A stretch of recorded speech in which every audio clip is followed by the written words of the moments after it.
Praise God. It's so good to be alive. God is a good God.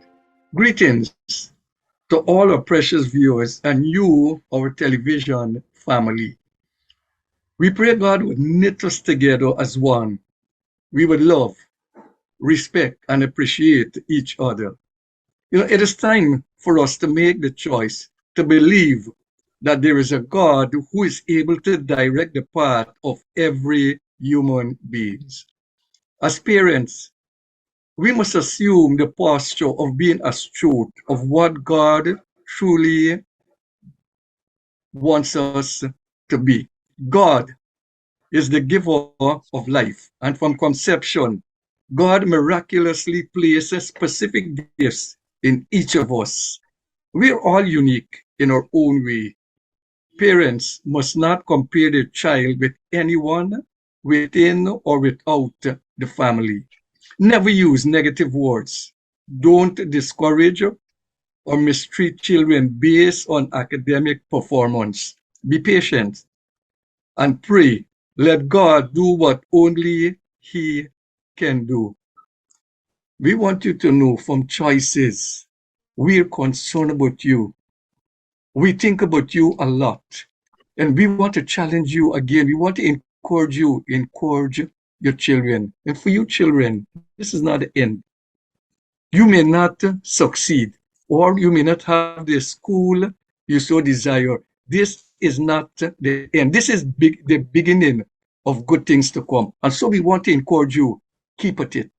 Keep at it. You would be successful. This is choices. God bless you. God bless beautiful Guyana. Thank you for staying tuned with us. Thank you, Reverend Singh. As we continue this week, we'd like to continue on the topic of education. The last few weeks we've been sharing, you've heard personal testimonies, some varying panelists, and I have been touched. And we think that you have been touched as well. As we continue, we'd like to leave some nuggets with you this afternoon. And the first nuggets I would like to leave, and I'm sure the other panelists will also leave some, is that education is what remains after one has forgotten what one has learned in school. Education is what remains. After we've learned everything, education is what remains. What does that mean? It means that education is enlightening. It transcends school. It's not only up to fifth form, up to sixth form, it transcends, meaning it is life. This is from Albert Einstein. The quote is from Albert Einstein. Education transcends your life, my life. It transcends school. So it is very enlightening. We've heard about some of our panelists and how they dealt with failures. It was not a setback. What does that mean? It transcends their school life. Some of those panelists are doctors now on our panel, and I'm sure you have stories that you can share. So as we continue on this topic, I would also like to give you another example from our book of life, the Manual for Living, the Bible. It's about failure, or the fact that one did not fail. What am I talking about? I'm talking about Moses. He was leading the Israelites, God's people, and there was a great battle in the valley. And Moses was told to keep his hands in the air. And as his hands were up in the air, the Israelites were winning. But when he got tired and weak and his hands started falling, the Israelites began losing. But two men, two supports, Aaron and Hur, they saw that he was struggling. And before Moses actually came to failure, they came and they helped him. They supported him. So before you can actually fail, your group, your support group, your network, we need to see each other. We need to reach out to each other and begin to support. And even if we do fail, that same support group can come around us and help us and lift us up once again, as we see in Exodus. That account is found in Exodus, and there's so many other accounts we can share with you as we try to encourage, as we try to inspire, as we try to motivate. This is what we're trying to do on Choices. You have a choice to make. So make that choice today to support. what a challenge, what a task, what an invitation. And we are inspired by your response, your feedback about last week's program. Very encouraging. And we rejoice to know that felt needs are being met and we're not through. Welcome again to the panel. And so here we go. Wherever you are, you heard the tips, you heard the encouragement at the beginning, and we will continue providing more of the same to let you know whether you live in the city or in one of the far-flung regional areas. We want you to know that the Creator, before you left his factory, ensured that every last human was gifted. The task is we have to find that gift, what it is, and develop it and serve it not just for our family, but serve it to the community and to the world. I think it was JFK who said that our progress as a nation can be no swifter than our progress in education. And he said the human mind is our fundamental resource. And therefore, if we are going to develop as individuals, as communities, and by extension, nations, it is important that this mind, as JFK calls it, this fundamental resource is nurtured, it is fed and given an opportunity to grow and to blossom. And the thing about it is that I could hear one of my professors now saying in my ears, socialization is not partying and dancing. Dr. You would like this. Socialization is not about sporting. It's a concept which speaks about learning. And he said it happens from the time you're born and it ends in the grave. And so, as human beings, we are constantly learning. You may run into some road bumps early, but it doesn't mean that the concept of socialization comes to an end. There are people who develop later on in life and have become very productive, not only to themselves, but to society. And again, we want to re-emphasize the fact that a man's life is not determined by his beginnings. It is not what you look like now, but is what you can be in the future. And of course, education is a fundamental key in one's progressing in life. So we want to say to all the parents and all the students again out there, like we've said, as long as there is life, there is hope. And what we need to do is to continue to nurture and develop this mind that God has given to us so that we could come good human beings and contribute to ourselves and our families and society. We are always cultivating something.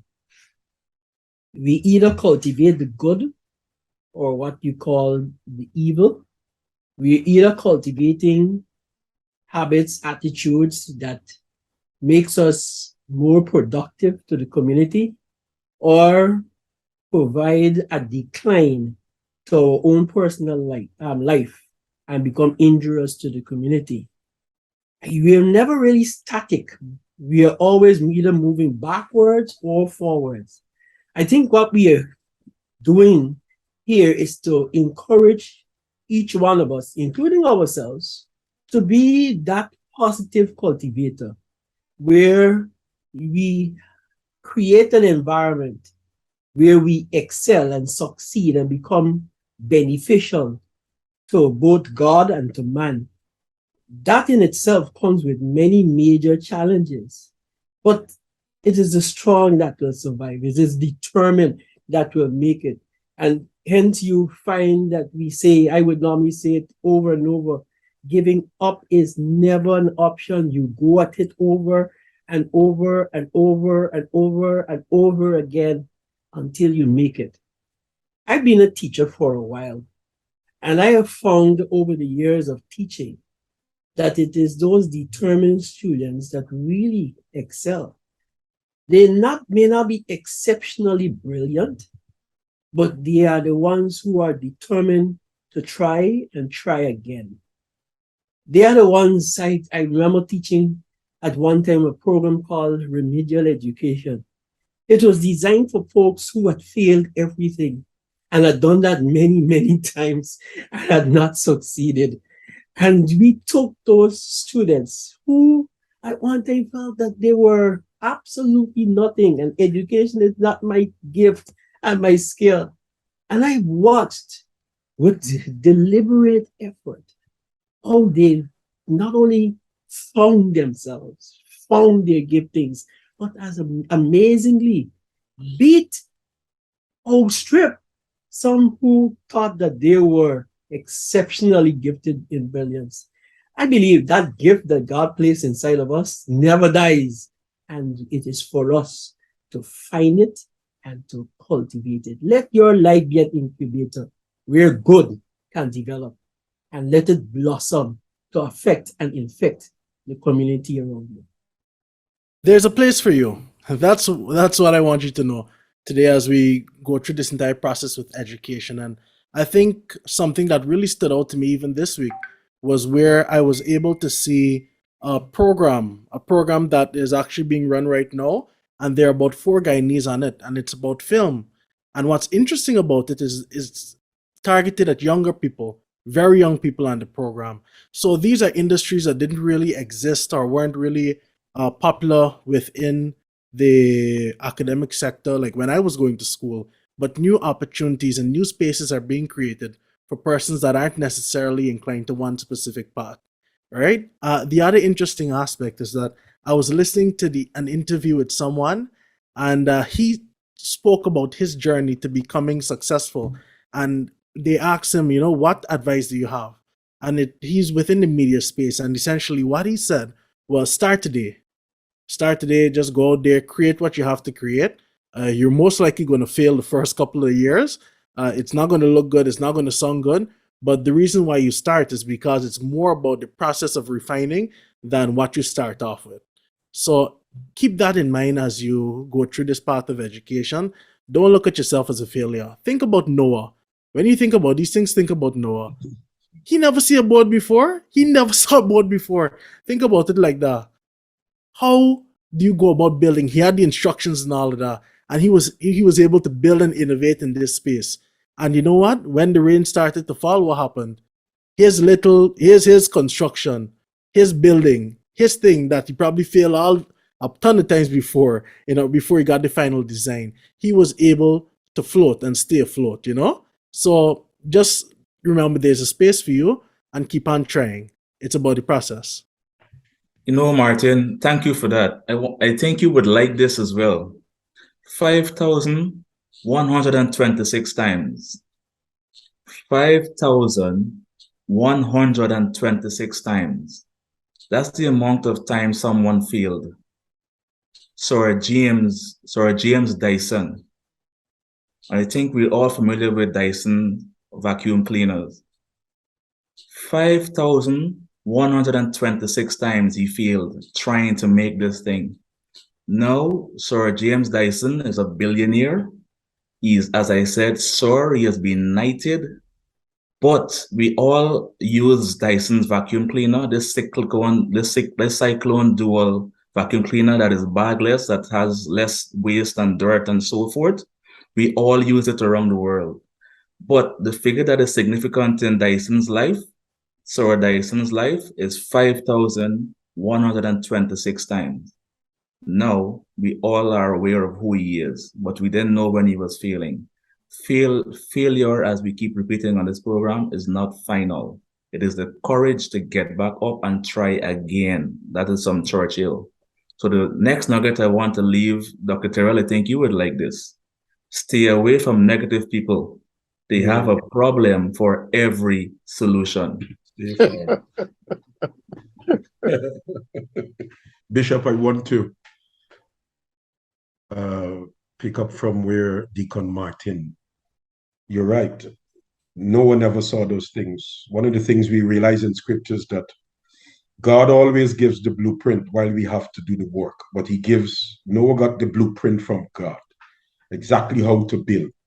I want to deal with three things. One, we're talking about support, and there's somebody out there who will say, I don't have that support. Well, I didn't have the support. I really love my mom. I was gracious. God was gracious to me to see her recently. But I couldn't necessarily lean on my mother for academic prowess. Neither could I lean on my three sisters. We're all in the same boat. Because sometimes people say you don't have this support. But you see, when God gives the blueprint, you may not get the support from your immediate family because people may not have gone on to college. When I passed SCA or Common Entrance, whatever they called it back then, Dr. Hudson, my family was so overjoyed because I was heading down the road. They probably thought I was going to be I don't know what I was going to be. But when they saw me got a secondary school, not the prestigious second, just to get a secondary school was celebration. So that's the first thing. God will provide for you support, even when you don't get it from your immediate family. When I went to Teachers College, I don't want to say the Lord told me, but I went to the lady in charge of the kitchen and I said to her, the very thing I told you I will not say. God told me to tell you that you must prepare food for me every day. You have to prepare food for me. I didn't know the lady was a Christian. Every day the lady prepared food for me. I used to go and get my food because as a non-resident, I'm not supposed to be entitled to lunch. CEO, don't tell them anything, CEO. This is behind it. I forget the CEO on this program, Lord of mercy. But you're not entitled to lunch, Bishop. But God provided the support that this lady put aside lunch for me. And I never forget her name, Auntie Barbara. She put aside lunch. She was in charge of the kitchen. I ate. God provided support. When I didn't know the subject, I knocked on the CEO's door. That's how they know me, Dr. Hudson. The late Geoffrey Smith, General Bishop's brother, he used to hit on the door in the morning, help me out. And so, for the parents out there and the children and so on, those who don't have it, God will provide the support. Number two, what happens after we would have achieved? Sometimes we hope we're not giving you the impression that we have stopped. I think Reverend Asana touched on that. No. It's not static. We are still learning. The CEO said that we are still developing. Nobody, you don't ever stop. You develop yourself because it's all education. I learned some things by failing that some people who never fail will never learn. I learned some valuable lessons that will take me on and take me through life. And the final thing I want to say is this: I have discovered that the assignment that God had for me was intricately tied to the experiences that I had. It is amazing what the Lord has done for me today. And all those things that I've been through, all my experiences, they assist me today. I only last evening I saw my wife, and I was telling you the last time, Bishop, how she failed she got the worst grade, or the worst, what they call it in medicine, Dr. Nelson. When you're doing your rotation, the end of your rotation, they have to, the consultant has to give a pronouncement. Well, Obs and Gynae is the one that she failed. But recently they called her to lecture at the University of the West Indies in obstetrics and gynecology as a senior lecturer. Now, who would have known 20, 30, how many years after that, this child who was failing and gotten the worst review, that's the word, in this, is now going to be a lecturer to other people in this department. God provides the blueprint while Noah was building the ark. And so please take courage, even if you don't have the support. I didn't have it. My father was an absentee. He should have been the Minister of Agriculture. My mom sent me to school. When I walked from Pike Street, Kitty, to East Rheinveld on the back, I walked every single day that back road. But during those times, God provided transportation in the form of Dray cart with the horse. So you had to know to run and jump onto the car. That's one form of support. See, sometimes it's how we looking for the support. I was fit then. You run, you jump up, yo, and the man knows where to take you. Number two, there was a gentleman, another friend of mine attending multi. They were rich, and so his parents had vehicle. Now you had to be on Sherry Street at a certain time to catch it. I used to present myself. As soon as I saw that vehicle, I shouting loudly, hello, hello, hello. And he would stop. And that's how I got transportation. God, throughout my entire sojourn and today, still provides the support when you don't have it in your immediate family. Amen. You know, that the whole thing about determination is so important in terms of, you know, coming out of the doldrums.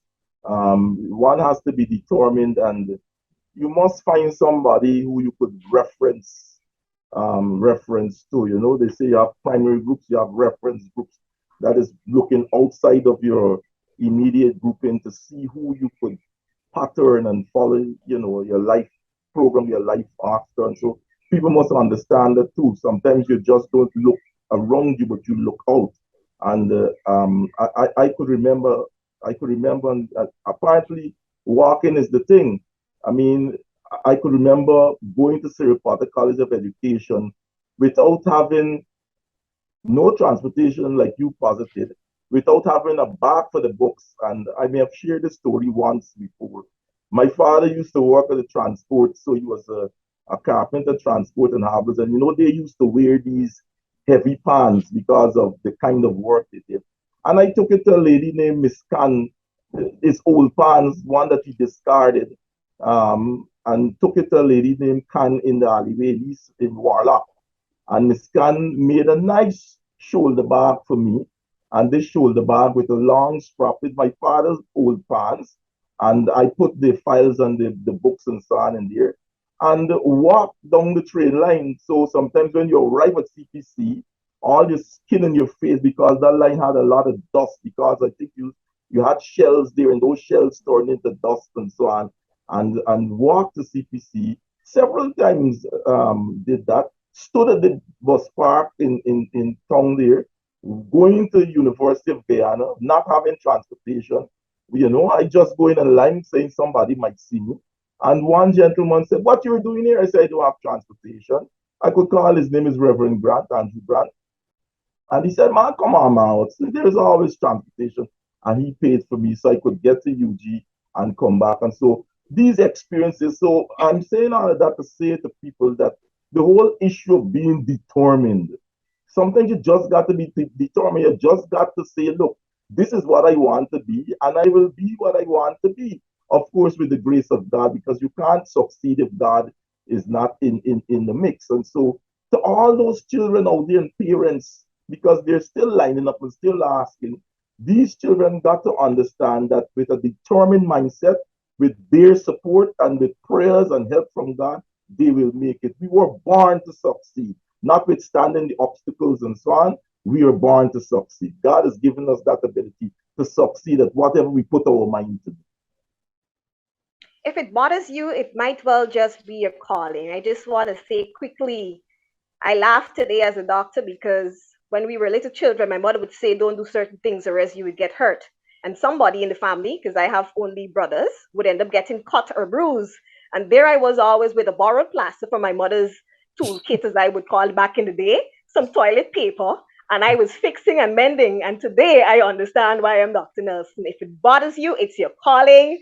Don't deter yourself from going into it, even if you don't know how to get into it.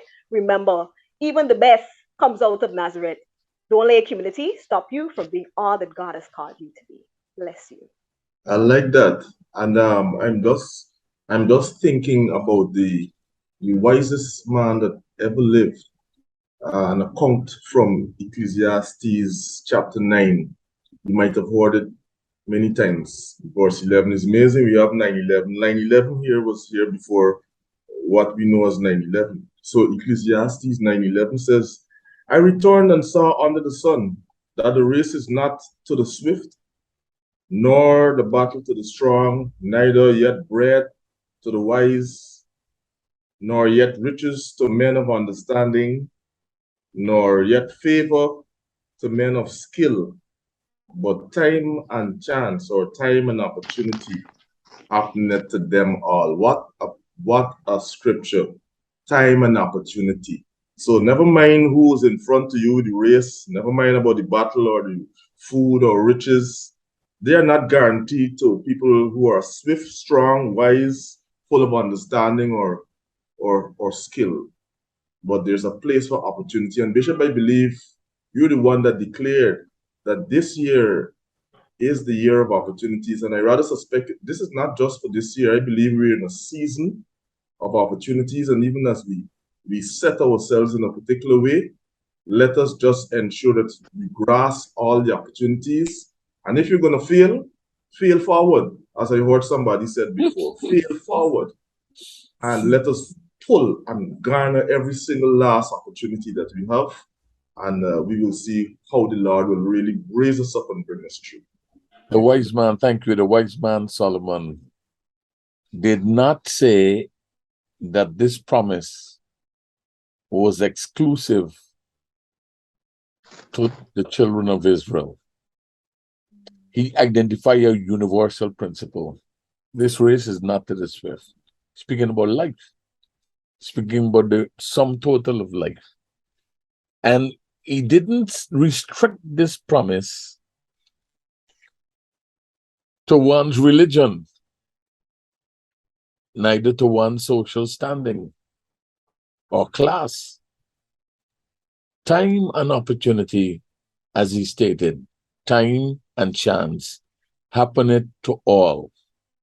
So you could be from the wealthy class, you could be from the poor class. This is going to happen to all of us. You could be Hindu or Muslim or Christian or Rastafari or whatever you call, you name it. Time and chance happeneth to all. As we close this program, we trust that you would develop uncommon eyes that you could recognize time and opportunity. It's like seeing the donkey cart coming and know that this is not when it passes you jump. You understand when to jump to get a ride. This is choices. Maximize your time as you utilize the opportunities. We'll see you next week. We thank you for joining us on Choices today. Remember, you can join us at First Assembly, LNP Durban Street, Workmanville, Georgetown, Guyana, for any of our special services. I'm Celacia on behalf of the set, reminding you that your whole life is the sum of your choices. God bless you.